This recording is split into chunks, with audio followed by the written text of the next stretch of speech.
King of Podcasts proudly presents The Broadcasters Podcast. The Broadcasters Podcast. A weekly media commentary talking about traditional and digital media headlines and talking to the content creators out front and behind the scenes. Here is the King of Podcasts. Time once again for another Broadcasters Podcast, episode number 122. Thanks for being here. A lot of things to get into in the program. First of all, we're going to conclude, not right now, but later on tonight, we're going to go and conclude my three-part interview with the morning mayor, Dave Pratt. I know some of you have been waiting for it. We're going to bring that to you a little bit later on after the headlines, which we have so much to go and get into.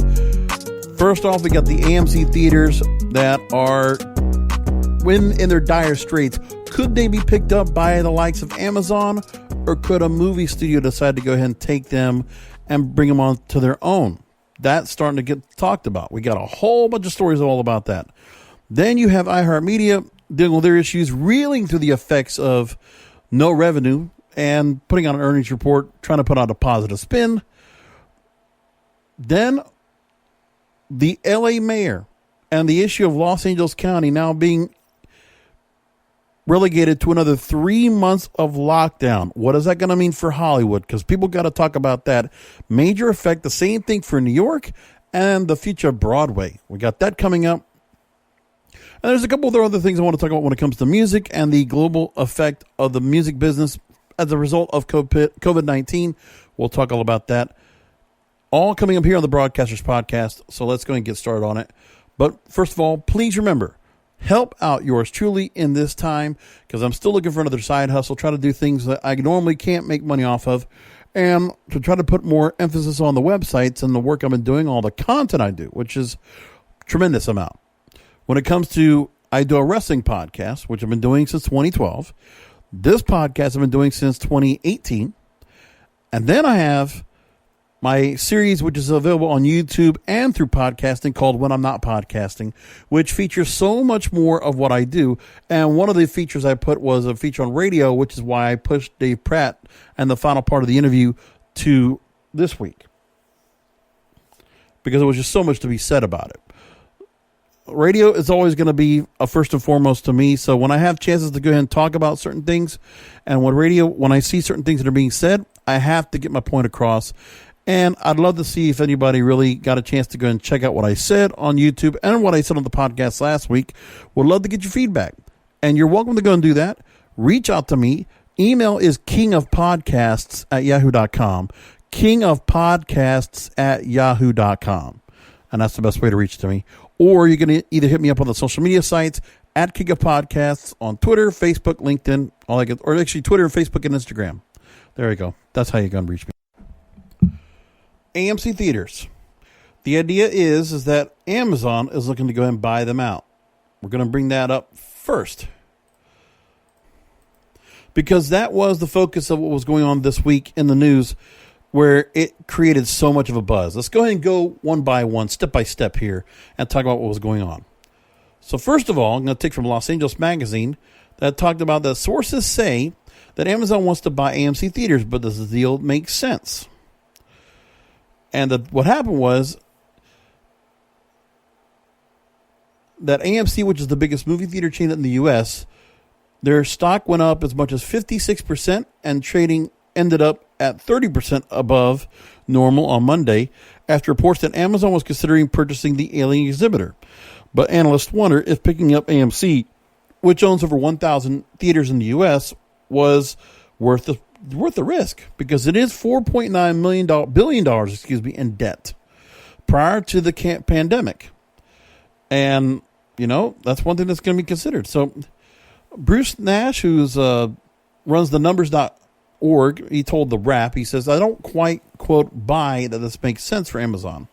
It raises an interesting question as to what the future of Amazon distribution strategy is, but at this point, the business for theatrical is just so much in doubt. And then on the Pivot podcast presented by New York Magazine, the professor of the New York University Stern School of Business, Scott Galloway, pointed out that the deal would represent pocket change for Amazon. So again, they're going to take this company on with $4.9 billion on the whole, and who knows what else after the pandemic. The idea right now is that Amazon has a total trading cap of $1.2 trillion. That's how much they can actually spend. And AMC's cap right now is $480 million. So Amazon has the money to get it. And he also said in an average business day or an average trading day, Amazon goes up or down $25 billion. So they can lose or gain 50 AMCs every trading day. They got the money for it. That's where they're coming from. So the idea, well, what would Amazon do with this theater idea? So Galloway goes on and says, well, if Amazon owned AMC, they could release the first 4 episodes of season 3 of Jack Ryan in the theater. It might say, all right, we're doing a Fleabag evening, a girls' night with drinks in the lobby. And we're showing the first 4 episodes of the last 4 episodes of Fleabag.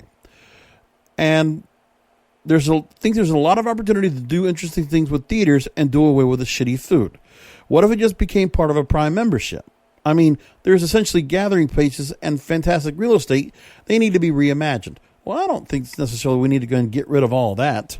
But if Amazon wanted to have their own studios and have an exclusive spot to run their theaters, to run their movies, and then have other things they could be running as well, I can understand that part.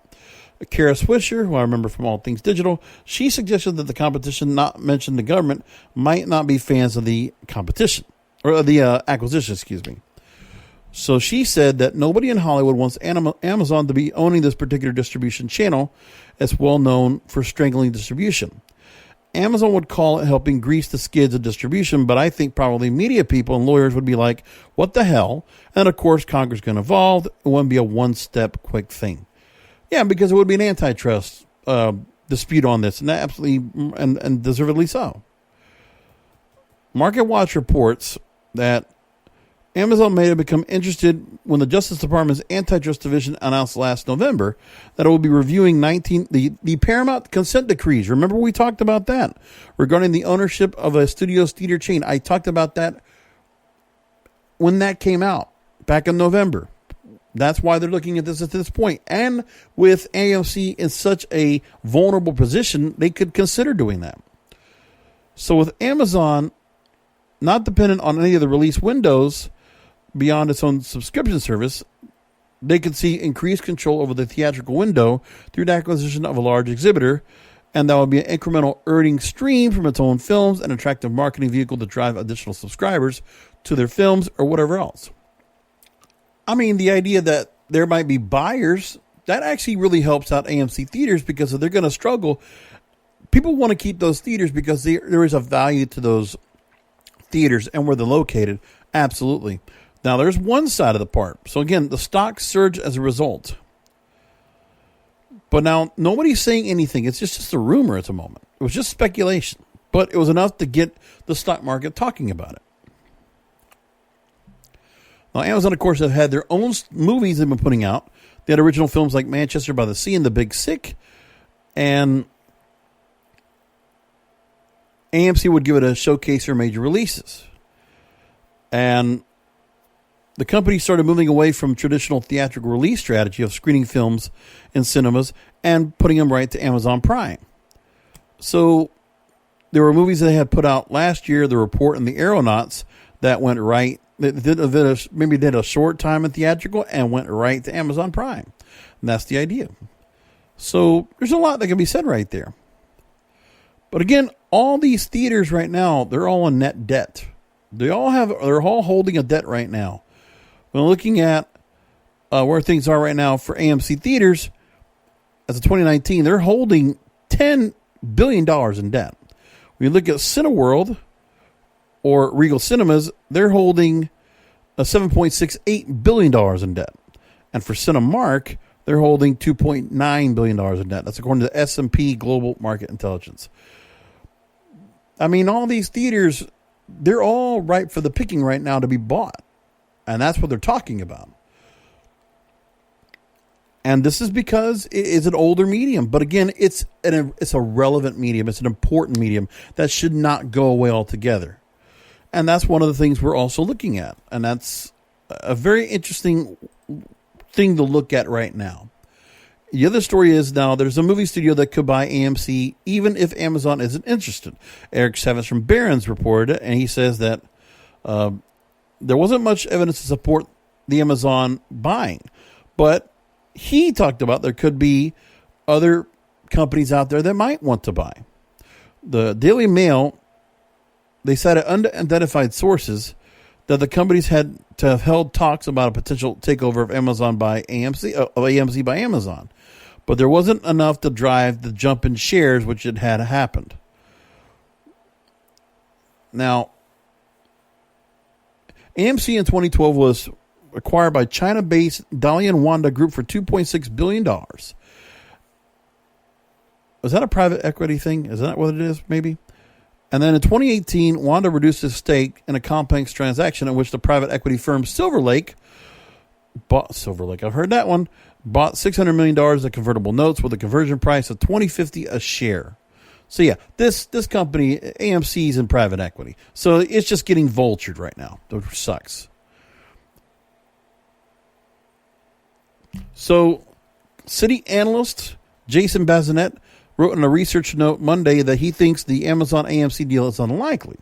But he contends that owning theatrical distribution provides no advantage to Amazon Studios. And now he thinks that the theatrical distribution window is going to narrow once again. So movies in theaters will be in for shorter periods and longer-term pressure on box office receipts. But then there's a thought that somebody else could acquire.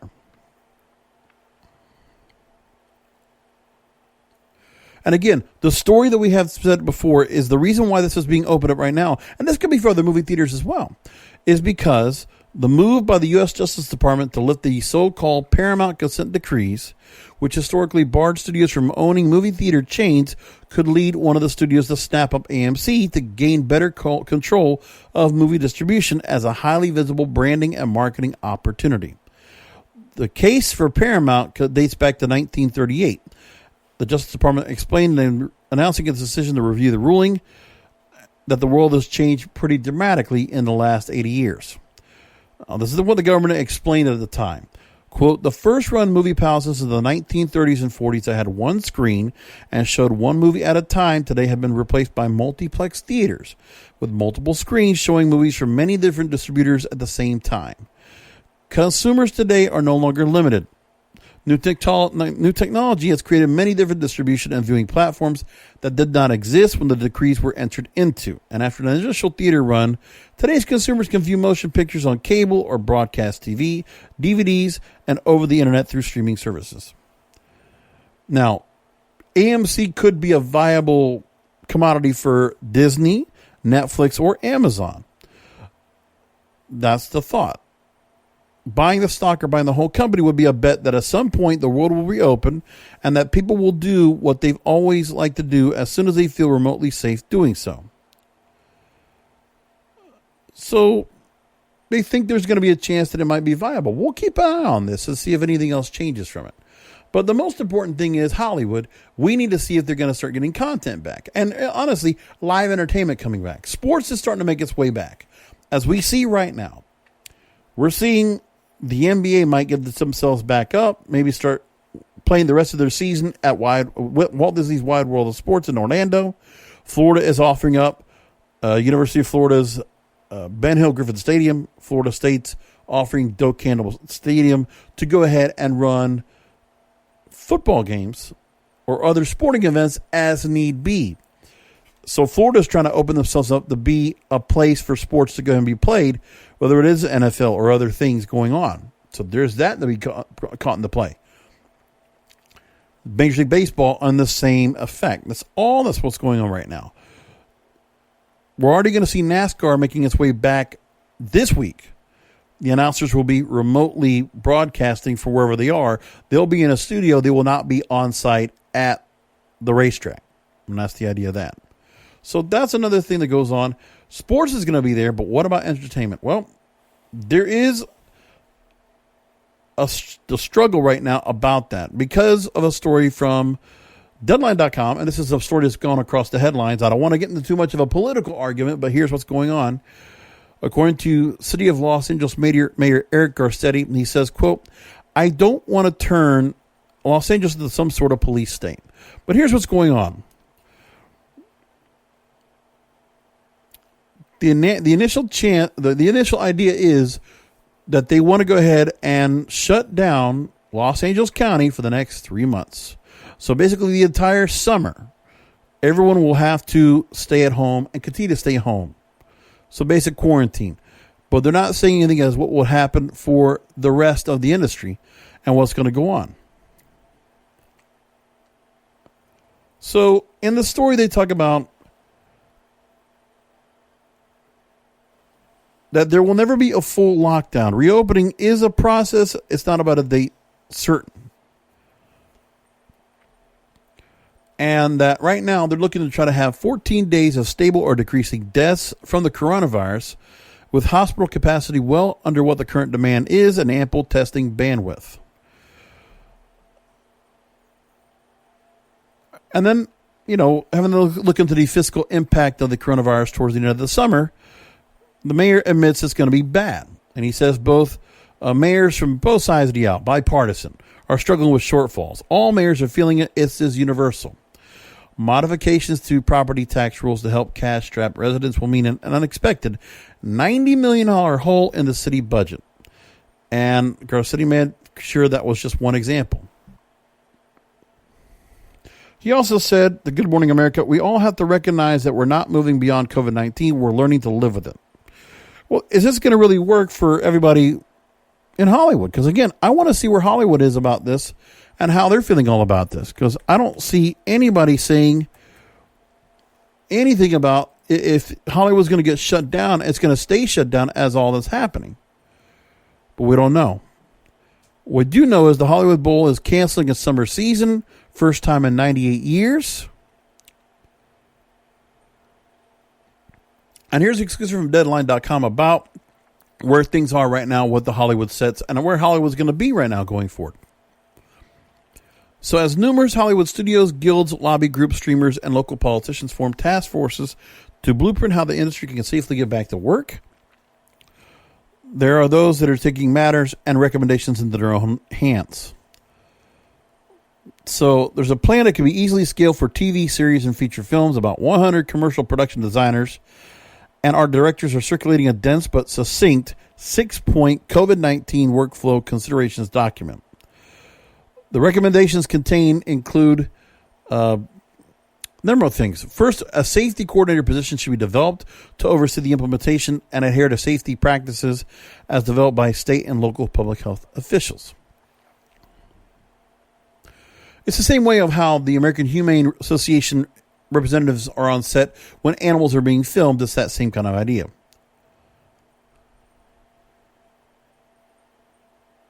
So there's an industry-wide labor management joint safety task force that's putting together rules to reopen Tinseltown. And at the same time, the IATSE, SAG-AFTRA, the AMPTP, WGA, DGA, and PGA, so all the major labor unions of Hollywood, including the studios, the networks, and the streamers, are consulting with medical experts and civic officials in LA, New York City, and elsewhere. And everybody's really worried more about liability than everything else. So that all work during prep, as we're getting everything back up to speed, would be performed in consultation with a safety officer. Regulating the maximum concentration of people in any given area is adhered to at all times. Itemized categories include general safety, pre-production and budgeting, pre-production, design and prep, stage, or location build and dress, shoot and wrap. And also any environmental cleaning of a location or studio, if deemed necessary, would be coordinated by a safety advisor and or location manager and performed after the art department has concluded their work. End quote. So right now, there is some production being done right now. Australia, Sweden, Denmark, Poland are all getting started. And in July, Tyler Perry will also begin working in Atlanta in his facilities coming up as well. So we're going to start seeing some of this coming back. That's first and foremost. There's more still going on when it comes to the Universal feud over Trolls World Tour and everything that also started off with that. We talked about that over the last couple of weeks. And here's what we got about that. There's a new survey that suggests consumers are divided about the ongoing feud between theater owners and Hollywood studios over releasing new movies simultaneously on the big screen and the home. So there's a Hollywood Reporter Morning Consult poll that put out this study, and they said this, as slightly 53% agree that digital premieres are a good thing during the COVID-19 crisis, but they want things to go back to normal when the pandemic ends. 46% agree that movies should always premiere on the big screen before being released digitally. This is a survey of 2,200 adults by Morning Consult, and that there was 40% support of Universal releasing new movies in movie theaters and digitally at the same time. 33% say the studios should continue to do so, even if it hurts the movie theater industry. So again, there's people that just really don't care. They don't realize the money behind it. And, any chance to cut a break and get to watch it at home, people are going to do that.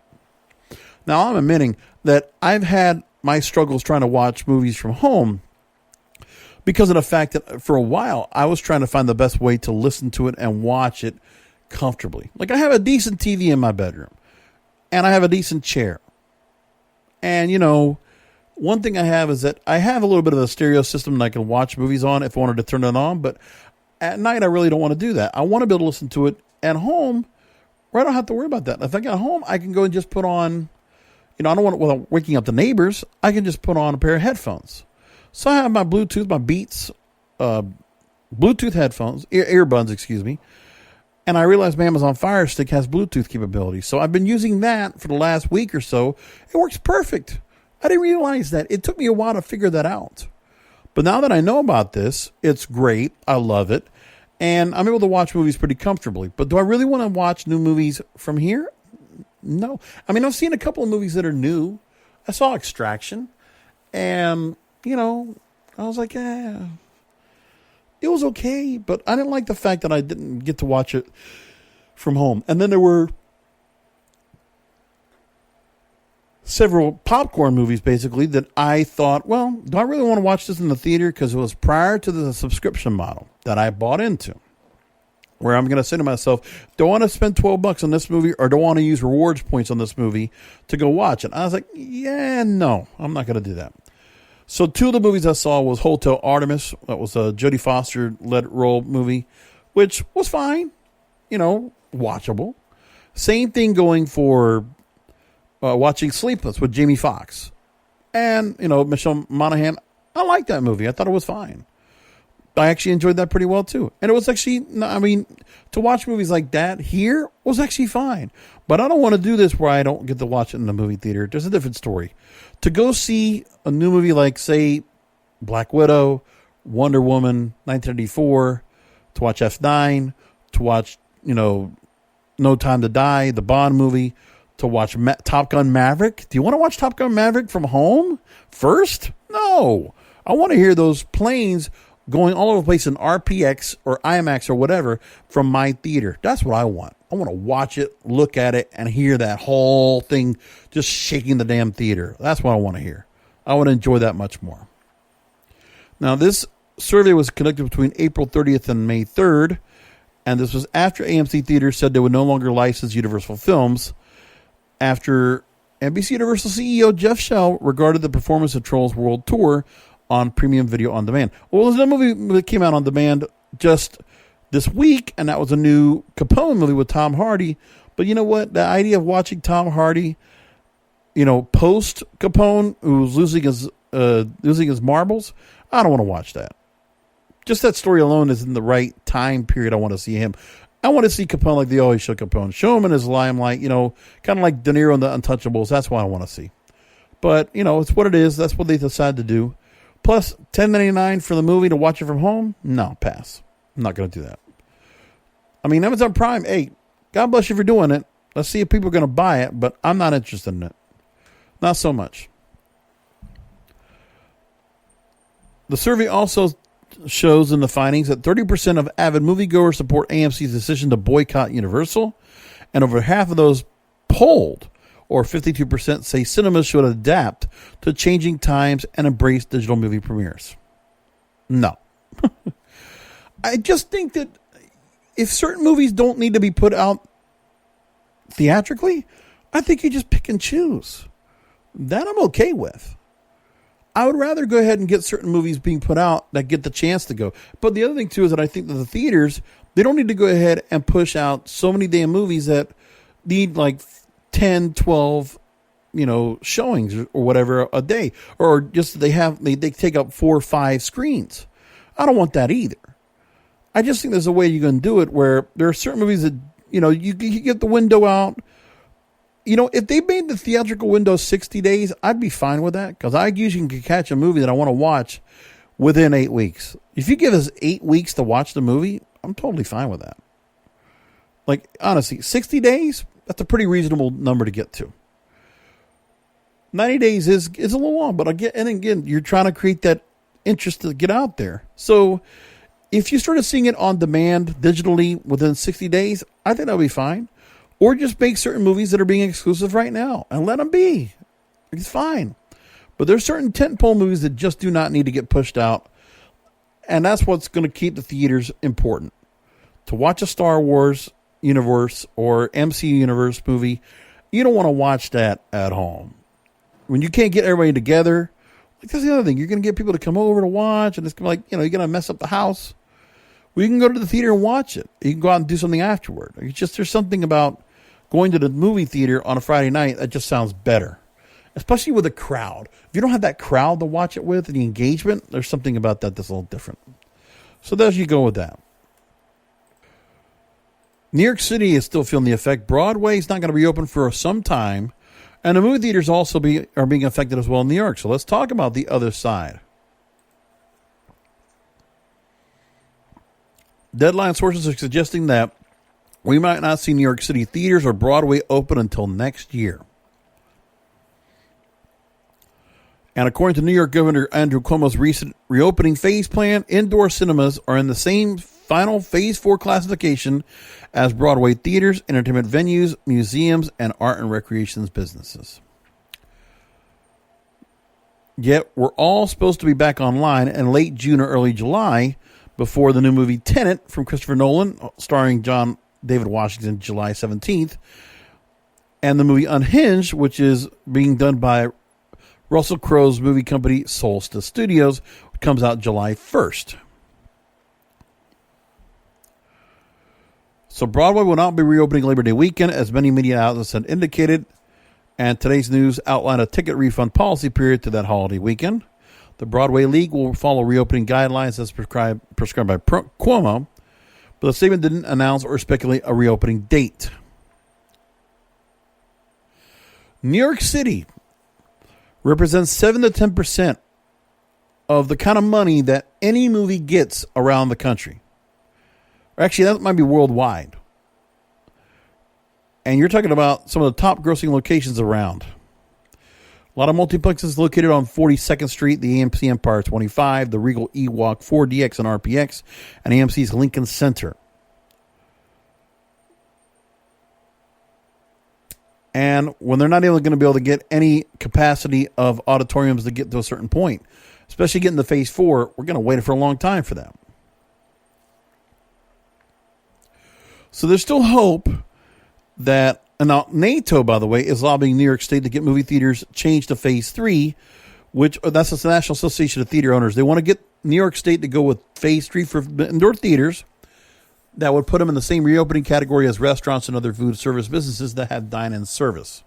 So that might get us closer to a late June, early July reopening with reduced capacity still on target. One thing for state of Florida that's sounding pretty good right now is, we've already at 25% capacity. We're getting a decline on coronavirus cases, and the hospital beds are not occupied we're happy they're not being as occupied as they were. And they weren't really in the first place, honestly.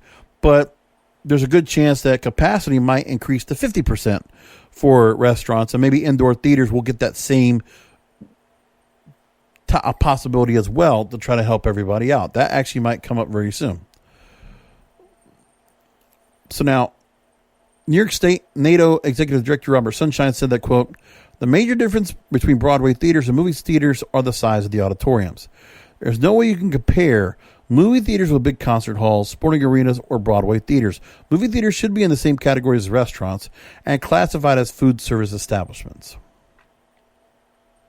Now, Cuomo also announced that Monday that drive-in cinemas could reopen as early as Friday, May 15th. And this is according to Wall Street Journal, after some theaters throughout New York State positioned for an exemption from shutdown orders, saying that consumers could stay safe while they're in their cars. Now, there's no new major studio product, but there will be drive-ins in Armenia, New York, which is the Four Brothers Drive-In there, will open older movies. They'll have Universal Trolls World Tour and Birds of Prey available to be watched in those theaters. Okay, let's move along now into streaming, which there's nothing to really be said about the other streaming services out there, but interesting things going on when it comes to Quibi, which I haven't really talked about that much. But here's what we got about it. Jeffrey Katzenberg is not happy about it. Quibi is not doing well. It's a short-form video app that gained 1.7 million views in its first week, and then it's now ranked 125 in the Apple iPhone store. Oops, the app is not doing well. It does offer a 90-day free trial and costs $4.99 a month with ads, $7.99 a month after that period. This is the one that they're supposed to be like the short-form films and projects done by celebrities. And I think people don't really care about the celebrities. But yet Jeffrey Katzenberg might be disappointed. He's saying that it's because of the coronavirus era ecosystem. That's what he's saying is a problem. And he said, quote, "I attribute everything that has gone wrong with Quibi to the coronavirus." He said that the New York Times, publishing Monday, everything, but we own it, end quote.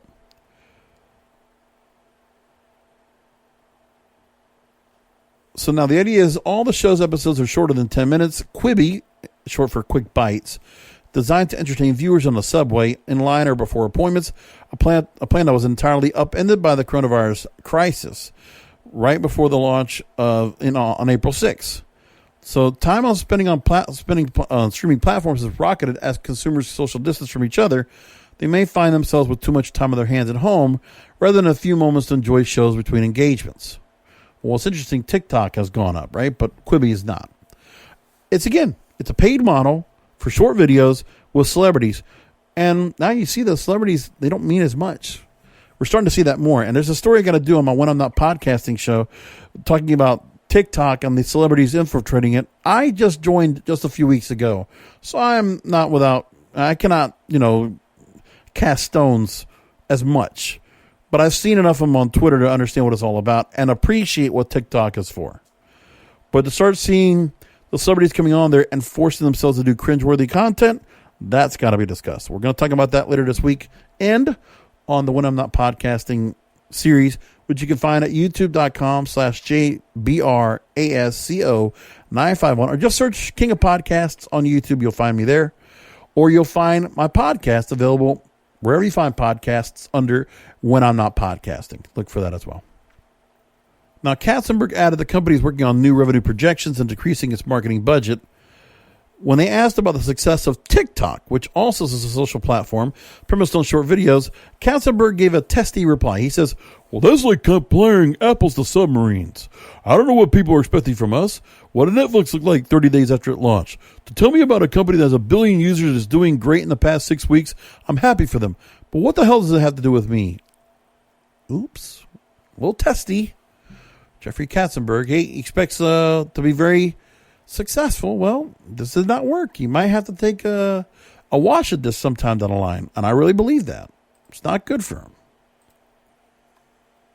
So iHeartMedia, they are talking about how they did so well. I want to just take a quick minute to talk about this. And then we'll talk about the music industry and how it's being affected by the pandemic.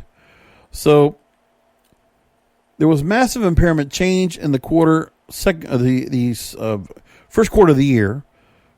And they're still trading below book, and they are trading at just 2 times the free cash flow. They're just not doing that well. Now, there is thought that people are being bullish in the market about them. Broadcast radio is still the number one entertainment medium in the U.S. for consumer reach, and iHeart's market share is at a multiple of their nearest competitor. The model being diverse, they got digital radio, they got podcasts, make up more of their total revenue year after year. And for them to have to pay off their debt, it's a ways away. And their cash generation is quite healthy, they're saying. So people are feeling like there's some positive things to say about it. So in this story, they talk about some statistics that were brought up by iHeartMedia. Quote, as more consumers shifted their lives into the home in late March and April, they're seeing listening following not only AM and FM, but on home devices exploded. Web is up 43%, smart TVs are up 35%, 28% up on gaming consoles, 18% on Siri. And there are other consumer products in the home that are also up. And then Nielsen did a survey in late March showing 28% of consumers listen to radio more during the pandemic versus 17% who are listening less. So they found, again, Nielsen just kind of plays ball for radio and kind of like gives them a bone. That's what's going on. So they're trying to say iHeartMedia is reaching more people than before, more often than ever. And that people want to stay up to date on the pandemic and how it has affected people nationally and locally. Radio is geared specifically for that. Well, it might be geared for, but is it really that many people listening to it? I can't say it is.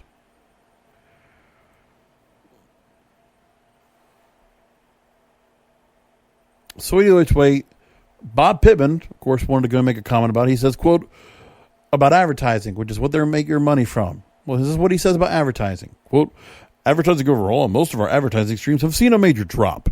And the reasons are obvious. Many businesses are shut down. Businesses' brands needed time to rebuild their messages to be relevant in a completely changed world. And companies needed to save money, and many did so by reducing or eliminating ad spend. Well, the one thing they're also thinking about, too, is that iHeartMedia is going to make your money back on political ads at the end of the year. That's what they're also going to get. And I mentioned it in the story here. Being an election year, candidates are pushing their campaigns through various media channels. In 2018, iHeart got $72.2 million in political revenue alone, which boosted their revenue that year by 2.1%. But they can't expect that every year. And who knows how much is going to be spent on political advertising now? I mean, I guess you can do radio still, and there might be more money for it because people might not want to go ahead and go out too much to do actual events. So they could consider that, I guess. I don't know. So we'll find out. I'm still on the fence, very skeptical. I mean, if I'm looking at doing trading myself, which I am, trying to read up on it right now as a possible side hustle, I still wouldn't put money on iHeart, and I wouldn't recommend anybody else to do it either. SiriusXM is having their own issues with coronavirus impact, and here's what's going on with them now. New information right now is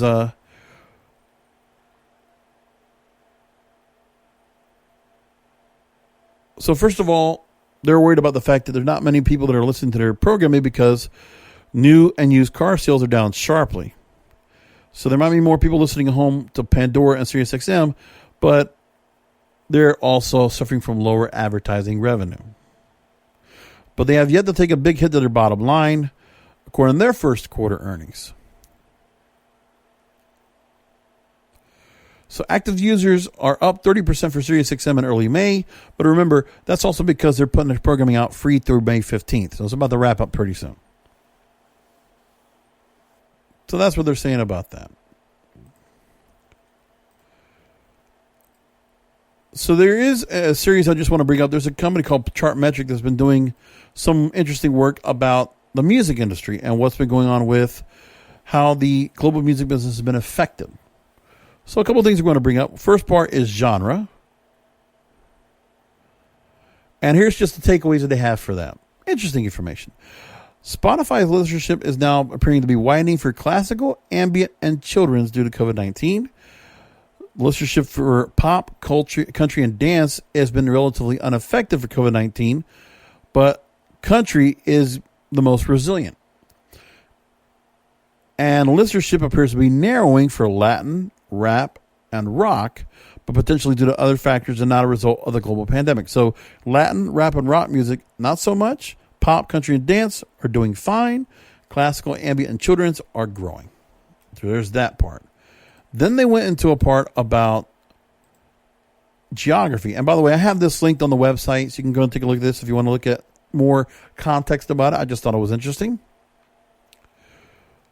So how about the rest of the world when it comes to geography? Well, In the United States, the U.S. top 100 YouTube artists surged during lockdown, but daily infections continue to rise. The demand failed to keep pace. Consumers will probably turn to other non-music content and other sources of entertainment as the reality of sheltering in place indefinitely started to set in. In South Korea, consumption had an inverse relationship with the cases of web interest. Koreans traded music for information as infections peaked. But now, as testing and tracing have come into play, South Korea is now getting back a good response back to music. People are getting back on the music once again. Italy, daily views dropped with infections, rebounded with quarantine, and a growth after that. South Africa, you had a spike in late March. In Brazil, we didn't have Carnival this year, which really was a downer for a lot of people. And YouTube consumption increased and a slight decline in April. And in India, there was a big decline in YouTube viewers listening to music, and that's because of the result of national school closures and also over-the-top mediums and news taking away attention from the YouTube platform altogether. So that's all that was said about that. It's interesting stuff that's going to be brought up and all that. Okay, let's go ahead and move along now into my feature segment, my last part of a 3-part interview with a radio broadcasting Hall of Famer. We're going to get into what he's doing right now with Star Worldwide Networks, which is which he founded. Full service digital marketing agency, basically a full service advertising agency on top of that. So he's still doing radio as he once did. He just continues to do what he does, but he has expanded. He has become a true entrepreneur. And it's a testament to be said about how somebody that was so accomplished in the radio industry, he took his money, which he made a lot of it in radio, and decided to diversify and do something else with it. And that's a testament late in his career to go ahead and decide to do something so entrepreneurial and new that some other people have done out there. You know, we've talked about how certain people have gotten to do that. Not every radio host was like Howard Stern getting a deal to go to Sirius, right? So this is one thing that's got to be said where you see people in radio, smart people, very smart people, able to make themselves relevant wherever and not become lost in their legacy, which is exactly what my guest on the program for my part 3 of my interview with him starts right now. The Morning Mayor, Dave Pratt, here on the Broadcasters Podcast. What is going to be interesting is that it's a great way to put it. This is another technological disruption, except this is a societal disruption. Not like we see with media, but this, I think there are going to be some advantages to it. I think some of the cream of the crop will rise to the top. And I think some people that were kind of, not equipped to go ahead and I think, there will be some antiquation that'll come in. So some people that are not able to survive this portion of this disruption, it's going to change things. And I think, but one thing I think there'll still be things for society to have, like people will still have reasons to go out. The movies will come back, concerts will come back, dating will come back. Like restaurants will be a thing again. Yep. Like people are going to want to go back out again, but it will it'll be second guess now. Yeah, when it comes to media is what I'm talking about. I think the culture is going to be changed forever. When you talk about when you made the decision to go digital, I'll never forget this. In the fall of 2010, when I made the announcement that I was going to go off old school traditional media and start a digital network, a local paper here had my ugly mug on the front when papers were still being out on the front. And it said, "What do Dave Pratt and 2010 have in common?" And the punchline was, they'll both be gone by 2011. Wow. And the writer of that paper is now gone. It's 10 years later. Almost everybody in the local radio and television industry is gone or pay cut or looking for jobs. It just takes time. And that's what happens to all early believers. That's what happened with you, with Don and Mike. Dave, you were early. Groveling now. Oh, my God. Bob Pittman last year. Okay, I have had a firestorm against Bob Pittman, the CEO of iHeartMedia. First of all, I worked for Clear Channel for 4 years. and some great people that I've got to work with behind the scenes. But that corporate model is horrible. And the fact that they have now infiltrated podcasting, I don't mind NPR being in the space because they do good content. I really don't mind them at all. It's a different style. I prefer if NPR would just unload the radio stations and just stick to podcasting. I think it would make more money, honestly. I think it would just do better anyway than people sticking to a schedule. Everybody knows we like it. We like our content on demand now. And then the thing too is, lost my thought. Oh my God, where am I thinking here? So when I look at, where was I at just now? No worries. I'm trying to think. You're talking about Bob Pittman. Bob Pittman. Okay, so Bob Pittman talking about podcasting as radio's birthright. So all of a sudden, look at this change around. Like, he can't succeed in the revenue models he has that, honestly, if I had the opportunity, I think I could do a little bit more with. Don't split your internet radio stream and your terrestrial stream as two separate pipelines. Why don't you bundle and package your deals for advertising? You fool. Then coming into this space and being asked at podcast conventions. I actually talked to the podcast one of the people that co-founder. I was like, come on, you brought Bob Pittman on. I mean, it's kind of talking like he's like the new sage of podcasting. I'm like, no. I want some of this corporatization to stay out of my podcasting, please. Get out of here. A couple of years ago, I was up at the NAB and I was doing some side stuff, some presentations and stuff, not at the NAB, just to piss them off. I would do it at my own locations, but everybody was in town so they could come over and see it, right? And it was on new media. Yeah. And some people from iHeart were there, some big managers from iHeart, and they made the point that radio will always be around because it's more convenient and it's what people love the most. And I said, look, we're going to make this really easy. What's the name of your company? And they said, iHeart. And I said, right. And the I is like a small I. Yeah. And they go, yeah. And I go, what does that stand for? I said, I think the game's over. And I said, did you bring your radio in with you? I said, right now, just let me hear it. And I said, does anybody here have a cell phone on them? And you could hear it in the room go up. And I said, you understand that the only chance of people listening to your radio station is through the internet, which is hilarious. Yeah. You are now subservient to us. And they hated that. They just absolutely hated that. But what happened is when you have iHeart or Clear Channel or whatever with 1,000 radio stations, it's almost like a short sale for homes. They can't short sale every property. They can't sell them for what they bought them for. No. So they would have to short sell them. Now, you might be able to do that once with your house, but you can't do that 1,000 times with radio stations and take the hit, especially when you're already billions in debt. You can't sell do your it. towers to lease them. I'm like, some of the thought process of these companies, and the private equity has not helped at all. Like, I'm still surprised. This company goes into bankruptcy, $20 billion in the hole. They still get to operate at a $5.7 billion hit. I'm like, there is no way that IPO is going to come back to get them back up. They're still running a loss. And their only reason for operating is to pay their interest. I mean, that's it. I would never want to be in a drowning ship like that. That's amazing. So many good there's so many good properties right there too. I wish I had one of those stations to operate myself. I would be one of those people that are still stubborn enough to try that again. If I could run it, I would want to do it and see what I could do. But I know what I think is going to happen in the future? I think in the future, now this is down the road, and some people laugh at me when I say this, but in the future, what's going to happen with radio is you're going to get a full branding and lead generation play. So it's going to all reverse. So you're going to go to an FM station that's owned by Ford Motor Company. And then you're going to go to one that's owned by Amazon, talking about their new products. And it's all going to be branded and lead generation.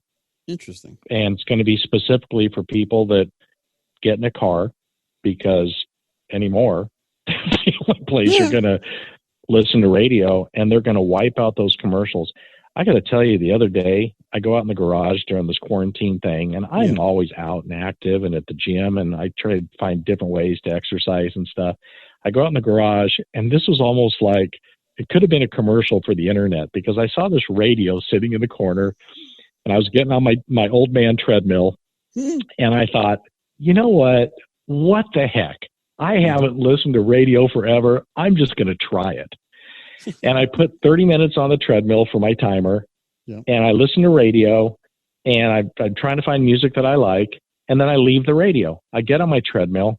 About 6 minutes into my workout, they go to a commercial break. I'm not kidding you. 10 minutes. 10 minutes while I'm trying to make it through on the treadmill, and I need music to keep me going. They come back, and they play like 2 songs, 8 minutes. Again, 10-minute commercial. I'm on this treadmill going, I can't get motivated listening to a Geico commercial. I can't do it. No. It's horrible.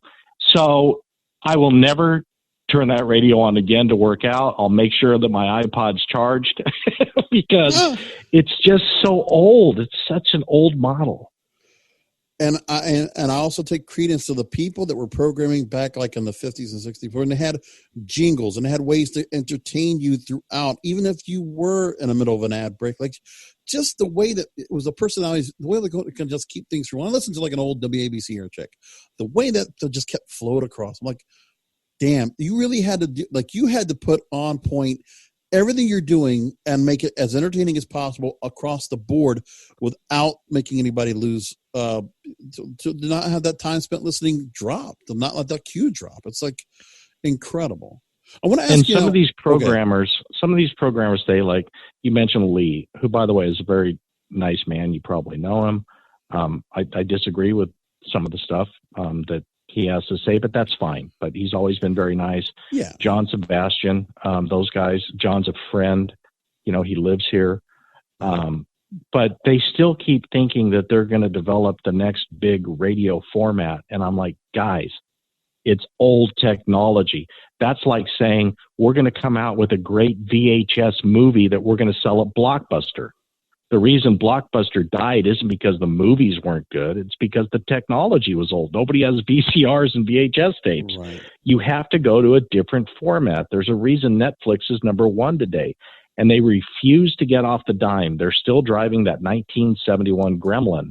And I'm like, guys, no. I understand you're smart guys. Figure out something smart to do on the internet. You have to let it go. It's gone. Yeah. It's Sports Authority. It's a beeper. It's a payphone. They're gone, guys. You might as well be wearing your members only jacket from Chess King. It's gone. Those days are gone. Good job. Like, Authority guys, magazine quoted you, and I want to make this quote because you're talking just about this exact same thing. It says, when trends you have seen in your industry, you told them, technology. There's a reason why Blockbuster Video is closed. Time moves on and technology moves forward. AM FM is old and dusty. Yep. It's taking over mass media, and just like it's taken over shopping with Amazon, television with Netflix, it's the same for radio, TV, and all types of mass media. Internet rules.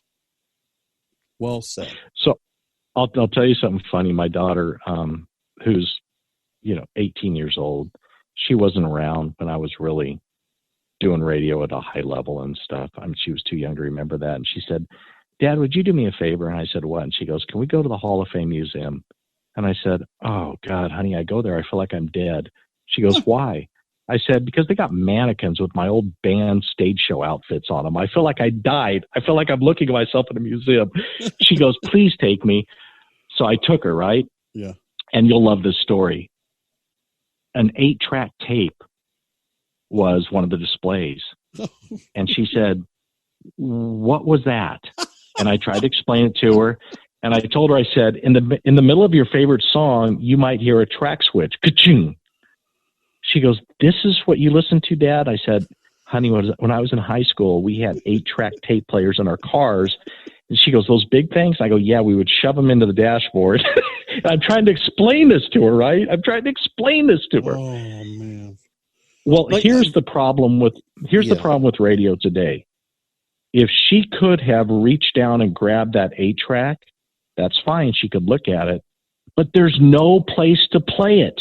No. because the technology's old. And that's what radio just won't accept. It's old. There's better ways to listen to content. And they just can't accept that. When you look at evolution, from AM to FM, at first, the history of radio, AM stations hated that. They wouldn't accept it.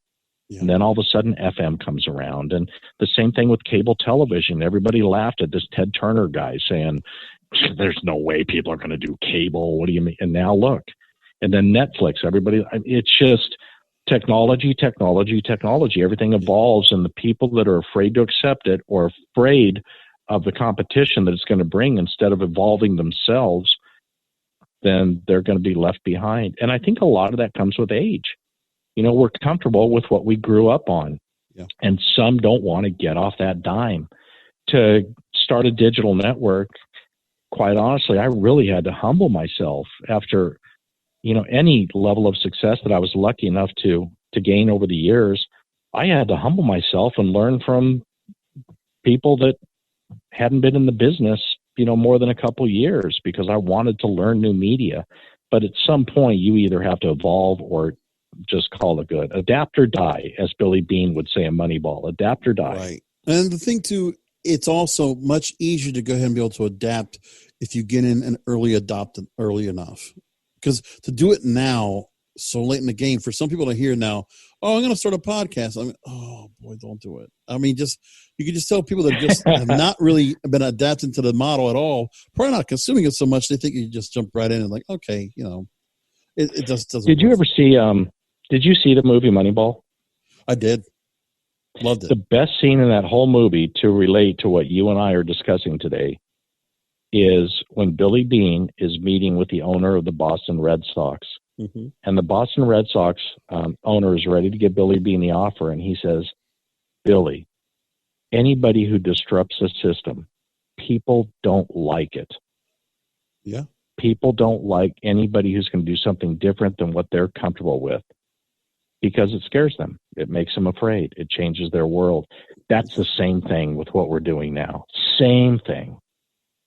You and I are no more disruptors. The technology's disrupting, but what about the people that used to really disrupt and shake things up? There's this political correctness, this whole field where nobody's allowed to get out there and take some stabs of the knife.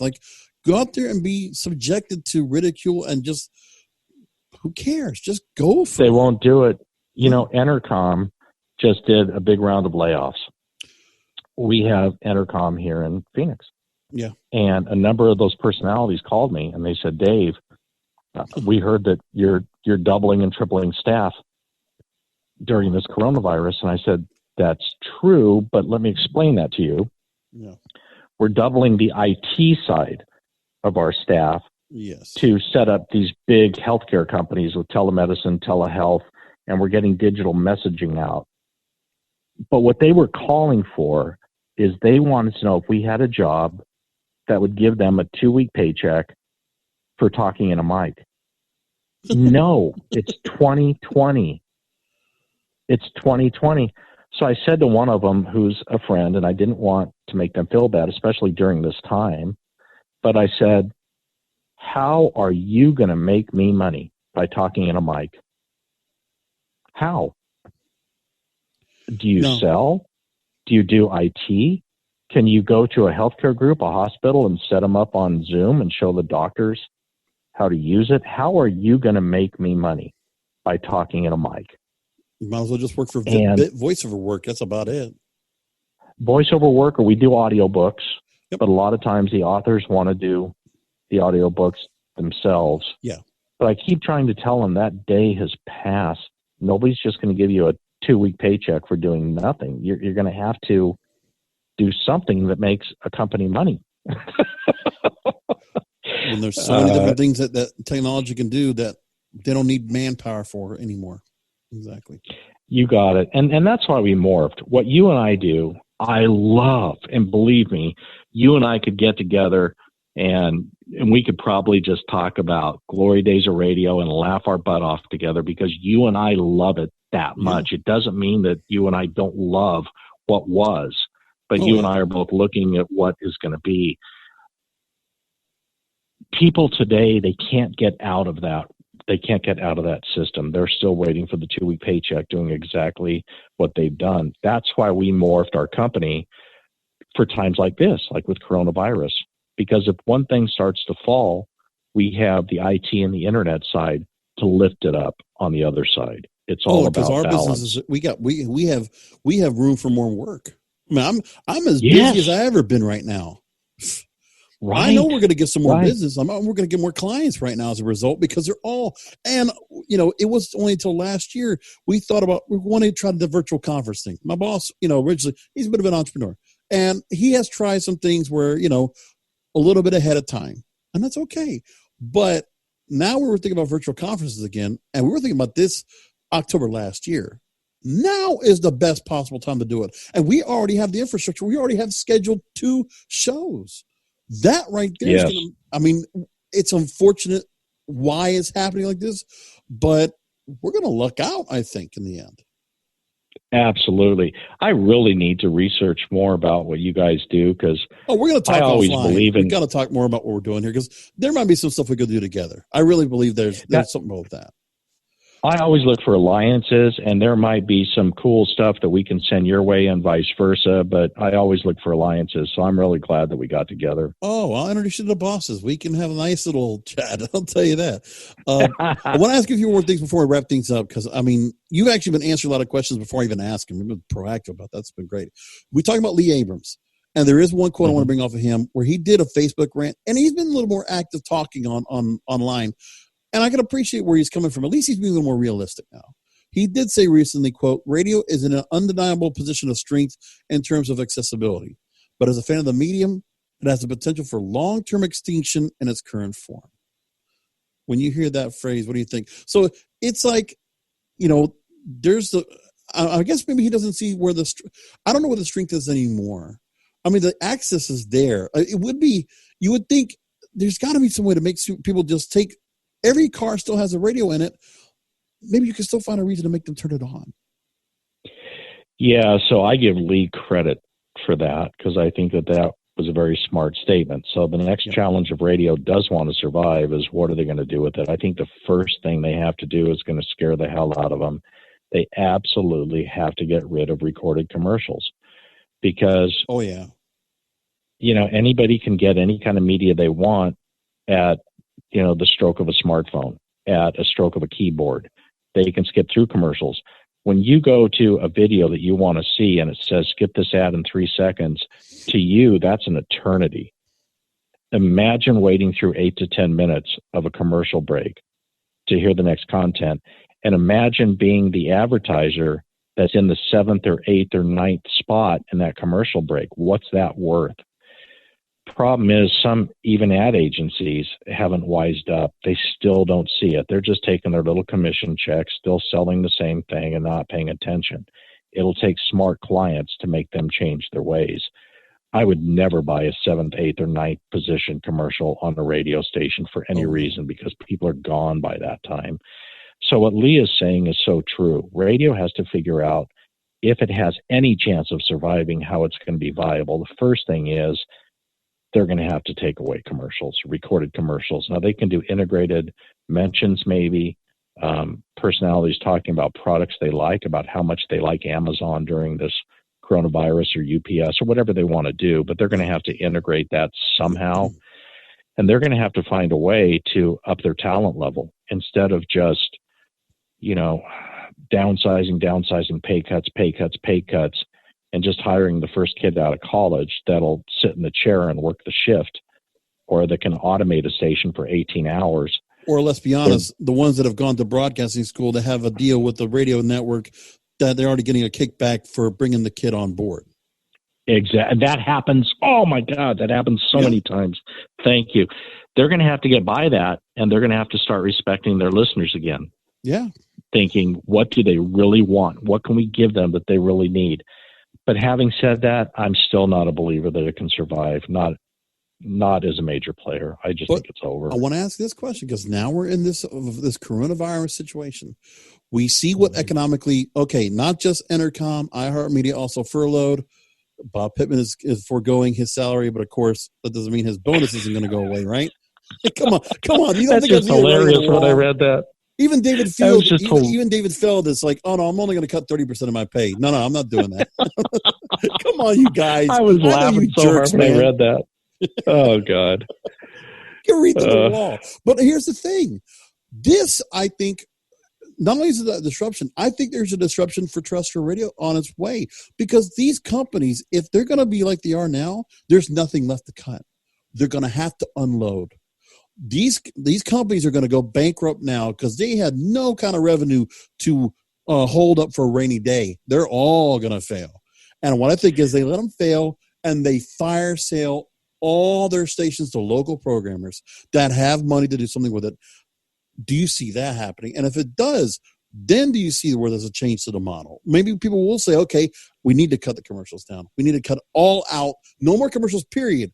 And come in. Because I've talked to some of the radio people that have been around in radio for a long time, and they're always going to be like, if I talk to my friend Ray, man, who worked as a mix DJ for a bunch of different stations. He worked in Orlando, Miami. And he says, you tell me how you make it work, I'll come back and do it. But until then, radio's not going to change. You need to get rid of the ads. You got to get rid of them. You got to change everything. I think we're going to see radio shift more and more, even more so towards digital. Like right now, we cannot listen to a radio station or watch a television station. And I know this because I just finished consulting one of the biggest groups in the nation, without every single on-air talent saying, follow us on Facebook, like us on Twitter, check us out on Instagram, go to our website. Every single one can't say that enough. Next time you watch television, news, or it'll be a crawler underneath. The on-air talent will say it. Radio over and over and over and over. Facebook, Twitter, Instagram, link, whatever it is, that's all they're promoting. And that's really what iHeart did, leaving Clear Channel, is they said they even changed the name of their company, what we talked about, to iHeart. Then they tried doing music festivals, and now they're trying podcasts and their iHeart app and all this kind of stuff. Well, they're doing that to make up for all the losses on their radio side. So what we're going to see is we're just going to see more and more and more of that, with these radio companies trying to at least, put a finger in the dam by getting money and revenue off digital. That's one way they're going to go. I think the funniest thing last year, one of the funniest things I ever laughed at was when iHeart took a station, I think it was Western Pennsylvania, and took their podcast content to create a podcast-only format. That is the funniest shit I ever heard. Like, these people are so out of touch. I want the radio business to kind of just get a full shakeup. And I think this situation, how unfortunate it is for all the radio brethren we have out there that are out of work. I'm so sorry for you guys. But I think this will be good if terrestrial radio has a life after this. Because obviously if they don't, we're doing just fine on the digital side. Yeah, and for those, and I agree with you, I feel sorry for them too, because I have many friends, but wake up. Come on. Try to morph. Try to evolve. It used to be that radio stations would just give added value to their advertisers on their website. Hey, thanks for advertising on our radio station. We're going to give you a free banner on our website. Now it's opposite. Hey, thanks for being on our website and socials. We're going to give you some free commercials on our radio station. Everything is flipped. Everything is flipped. Oh, we don't and even the do people that realize that. We don't even bother. What's it's just a gimme now. You're right. When we get, and I want to be careful because I'm very grateful for the production assignments that we get, but we get national concerts. We get national casinos wanting us to make commercials for their radio stations across the country. And of course, we do that. Yeah. But the more that I talk to them, they're telling us the reason that they still advertise on radio is it's mice nuts. It's pennies compared to what it used to be. And in a lot of really small towns, don't ask me why, but small towns that have grown up on radio carrying high school football games on Friday nights, yep, it's still somewhat prevalent in the older demos. So that's where these commercials are coming from. But I really see the whole recorded commercial thing going away soon. And I think you and I are in the right lane. I love what you and I are doing. I think it's great.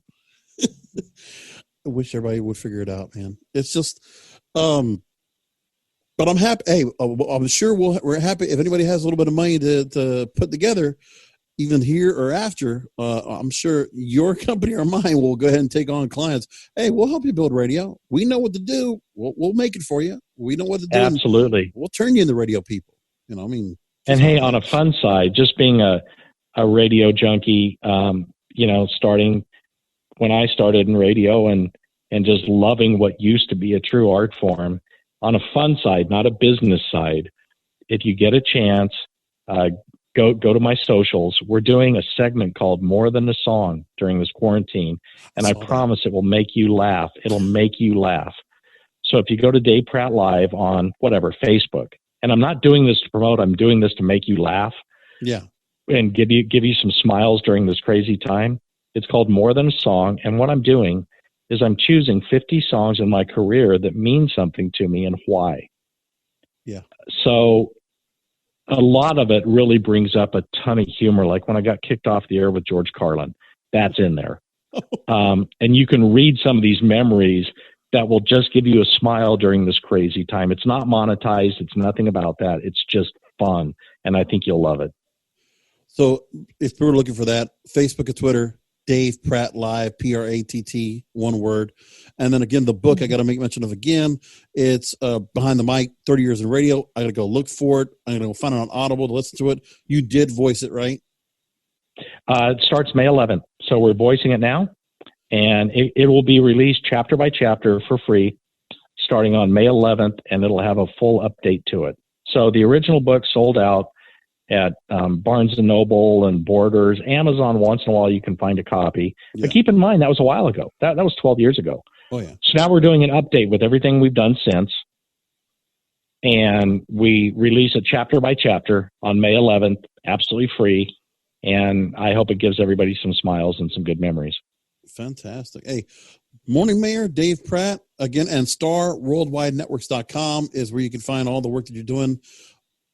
Loads of different things you can do. Again, all digital services, audio, video, commercial production, content for social networks, advertising, media buying.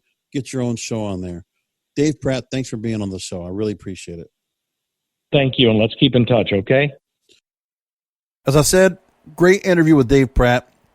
90 minutes talking to him and just got so much done. It was just really great stuff to talk about. I really enjoyed talking with him, and hopefully, we'll see about bringing him back down on the line if things kind of work themselves out. But, interesting stuff he's doing right now. And who knows, I might try to see about if there's ever a chance we get to work together in some way down the line. That would also be considered as well. So we'll talk about that coming up in the future. We'll see what happens. So coming up next week, I will start another pair of interviews, a two-part interview. I will start with Kevin Guti, a comedian who runs several series of his own, does some work on a video series for Amazon Prime. We're going to talk with him and start part one of my interview with him. That's coming up next week here on the Broadcasters Podcast. So until then, remember, content is king, and the control of your content is in your hands. Thank you for listening to the Broadcasters Podcast, presented by BroadcastersPodcast.com and KingofPodcasts.com. The Broadcasters Podcast is brought to you by KingofPodcasts.com/Amazon. If Amazon is good enough for the King of Podcasts, it most certainly is good for you.